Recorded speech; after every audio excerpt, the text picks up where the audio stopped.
L'autre jour, je me suis dit que ça serait cool qu'on parle d'histoires folles liées autour du tatou. Et pour le sujet d'aujourd'hui, je me dis que ça serait bien qu'on commence par des histoires qu'on peut qualifier de glauques, inquiétantes, dérangeantes, voire extrêmes. Et bien sûr, on fait ça dans le respect des personnes qui vont être mentionnées, bien entendu. Ouais, salut, c'est Sing Tattoo, tu sais ton confrère vidéaste qui parle aussi de tatouage et qui doit faire 3, 4 vidéos par an.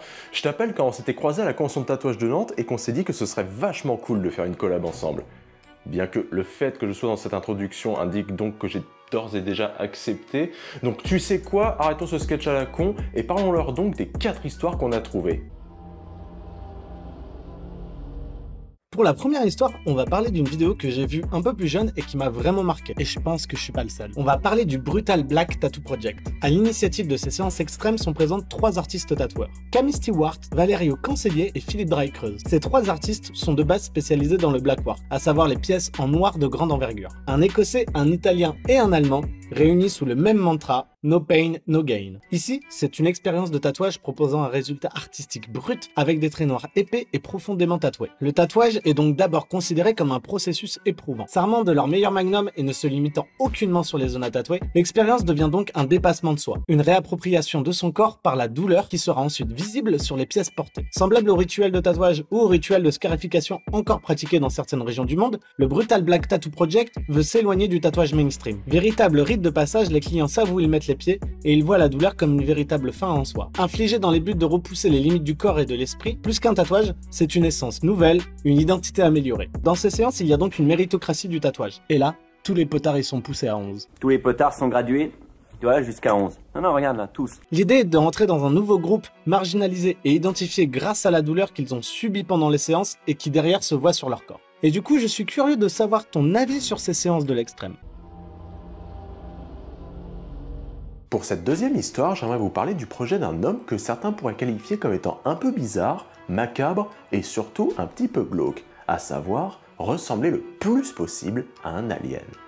Son nom est Anthony Lofredo, un Français qui nous vient de Montpellier, Cocorico. Depuis plusieurs années maintenant, il cherche à atteindre un seuil de modification corporelle que bien peu avant lui ont tenté. Et pour nous tenir informés de toute l'évolution de ce processus, il a décidé qu'à chaque nouveau stade de modification corporelle, il verrait cela comme un pourcentage à remplir, jusqu'à atteindre bien entendu les 100%. Car en effet, c'est après s'être fait tatouer des pieds à la tête, en passant par les globes oculaires aussi tant qu'à faire, qu'il a ensuite commencé les modifications corporelles. Comme par exemple séparer sa langue en deux, ou encore se faire poser des implants en silicone sous la peau. Mais là où ça devient vraiment glauque pour moi, c'est quand il a décidé de se faire retirer des bouts de lui-même, comme le nez, les oreilles ou encore la lèvre supérieure, ce qui selon lui à ce moment-là n'équivalait qu'à 18% de sa transformation corporelle. Donc si vous pensez qu'il s'était arrêté là, détrompez-vous fortement. Et bien qu'il soit illégal en France pour un chirurgien ou encore un artiste d'enlever des bouts à une autre personne vivante et bien portante, eh bien vous allez vite vous rendre compte que ce n'est pas la législation qui a arrêté notre bonhomme. Car en 2021, il s'est rendu au Mexique pour se faire retirer 2 doigts, l'auriculaire et l'annulaire, lui laissant donc une sorte de pince lui permettant donc toujours d'attraper des objets, et ainsi de passer à 34% de son projet. Pourquoi l'a-t-il fait? Car comme vous le savez, dans l'imaginaire collectif, on voit les petits aliens gris avec seulement 3 longs doigts à chaque main. Et aussi contraignant que cela puisse paraître, il assure se sentir très bien et se préparerait à faire de même pour la main droite. D'ailleurs, si on le suit sur Instagram, il songerait également à se faire remplacer les 2 jambes par des jambes robotiques. Façon cyberpunk quoi. Vous vous demandez sans doute depuis tout à l'heure comment une personne à la base tout à fait lambda peut d'un seul coup avoir des envies de modification corporelle aussi extrêmes. Eh bien, de ses propres mots, il nous explique que c'est la liberté absolue. Il n'y a personne qui m'arrête. Je suis très heureux. Je fais ce que je veux de mon corps. Et ce qu'il veut faire de son corps, c'est tout simplement le transformer en alien. Lui qui a toujours été passionné par les modifications et les mutations du corps humain. Et grand bien lui en face, bien qu'on ne va pas se le cacher, son projet, il passe quand même par une destruction volontaire de son corps. Ce qui, je pense, ne pourra jamais être vu autrement que comme quelque chose de particulièrement glauque pour beaucoup de personnes. Pour cette troisième histoire, je vais te raconter la folle aventure de Tim Steiner. Tim a laissé l'artiste Willem Dolvoy lui tatouer le dos. Jusque-là, rien d'anormal. Sauf que l'idée derrière ce projet est de vraiment transformer Tim en véritable œuvre d'art. Ça, c'est de l'art. Il sera donc rebaptisé Tim 2006. Rien que ça, moi je trouve ça c'est déjà glauque. En 2009, il est même vendu aux enchères et devient l'acquisition d'un jeune collectionneur de Hambourg pour la modique somme de 150 000 €. Et à cause de la nationalité de ce jeune collectionneur, le parallèle avec Ilse Kor s'est fait très rapidement. Ilse Kor était une femme de général nazi et cette dernière collectionnait les peaux des juifs qui étaient prisonniers. Tim dispose donc d'une double identité, celle de l'homme et celle de l'œuvre d'art. Et en tant qu'œuvre d'art, Tim a l'obligation de s'exposer dans plusieurs musées du monde.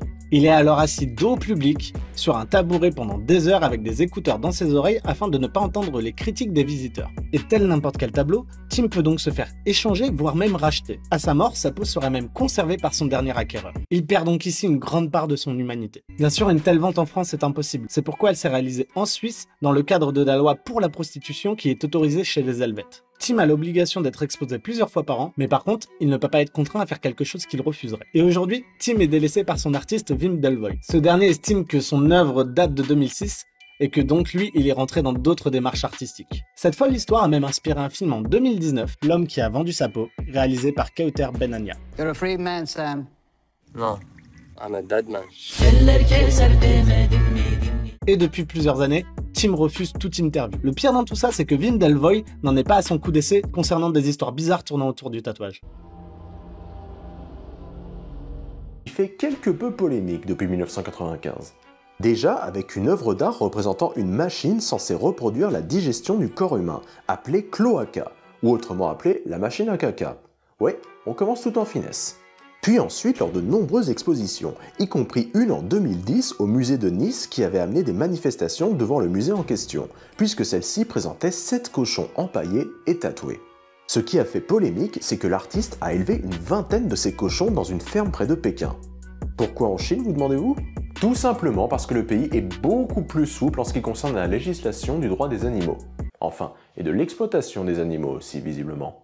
Ce qui a donc permis à notre artiste de pouvoir pratiquer son art en toute liberté, là où dans d'autres pays ça aurait été beaucoup plus compliqué. Il élève ses cochons depuis qu'ils sont porcelets, et le bouquet final, si je puis dire, arrive lorsque ces cochons atteignent 35 kg. À ce moment-là, un artiste tatoueur, ou l'artiste belge lui-même, tatoue ses cochons de leur vivant, mais tout de même sous anesthésie. On retrouve divers motifs, comme par exemple des motifs de marques de luxe, ou encore des personnages de Disney comme Ariel la petite sirène, ou encore Blanche-Neige. Puis, quand ces cochons atteignent les 200 kg, ils sont tués. Parfois, ils les empaillent pour que le corps entier de l'animal soit exposé, parfois, ils leur retirent la peau pour que celle-ci soit exposée comme une toile, et surtout, vendue aux enchères. Le procédé était censé nous sensibiliser sur la question de la maltraitance animale. Les tatouages présents sur ces cochons étaient censés dénoncer la société de consommation ainsi que l'exploitation animale. Mais comme vous pouvez vous en douter, le procédé a été vivement critiqué par les associations de défense des animaux, dénonçant un non-respect de ces êtres vivants ainsi que des limites éthiques bafouées au nom de l'art. De plus, le fait que ces cochons soient mis aux enchères à plus de 65 000 € peut nous mettre un sacré doute quant à la sincérité du message original. Wim Delvoye a répondu pour sa défense que les animaux étaient très bien traités toute leur vie durant, et que des espèces très particulières de truies, censées être plus résistantes à la douleur, étaient spécifiquement choisies pour ce processus. Si l'on peut y voir une forme d'art provocateur, beaucoup de gens cependant ne peuvent pas s'enlever de la tête l'aspect glauque de tatouer des cochons pour les exposer et les revendre par la suite. Et voilà, ces 4 histoires sont maintenant terminées. Je te laisse me dire laquelle t'a plus dérangé en commentaire. Et je t'invite à te rendre sur la chaîne de Think Tattoo. Là-bas, tu peux retrouver une vidéo où on va parler de 4 histoires touchantes. Le lien est aussi dans la description. Si cette vidéo t'a plu, tu peux aussi t'abonner. D'ailleurs, oublie pas qu'à 1500, je fais une vidéo où je raconte ma pire expérience en tant que manager de tatouage. Tu peux aussi lâcher ton plus beau like et me soutenir financièrement sur YouTube si t'en as les moyens et l'envie. Putain qu'on y est, n'hésite pas à me suivre sur mes autres réseaux sociaux. Ah, des bisous.